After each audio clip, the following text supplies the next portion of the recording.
আমি এত দূর পর্যন্ত এসেছি, এটা আমার নিজের কষ্টের সফলতার ফল। এটা আমি এতদূর পর্যন্ত এসেছি, এটা আমার নিজের কষ্টের ফল আর সফলতা। আর তুই এত দূর পর্যন্ত যেটা এসেছিস তোর বাবার টাকায়। আর তুই আর তুই যে দূর পর্যন্ত এসেছিস, এটা তোর যে দূর বাবার পর্যন্ত টাকা। ভাষা, এটা তোমার আঞ্চলিক হয়ে যায়। আবার বলো, এত দূর পর্যন্ত তুই যত দূর পর্যন্ত, তুই যে এত দূর পর্যন্ত এসেছিস, এটা সম্পূর্ণ তোর বাবার টাকা।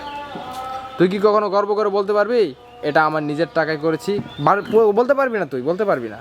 হ্যাঁ, আর তুই তো কোনোদিন তুই কখনো কি গর্ব করে বলতে পারবি এটা আমার নিজের কষ্টের ফল বা নিজের টাকাতে করেছি? বলতে পারবি না, তুই বলতে পারবি না, কিন্তু আমি বলতে পারবো। হ্যাঁ, তুই কি বলতে পারবি? তুই কি গর্ব করে বলতে পারবি এটা তোর নিজের টাকায়? বা নিজের কষ্ট করে কোনো কিছু করেছিস? নাকি তুই নিজে কোনো কষ্ট করে দূর পর্যন্ত না ঘুরবে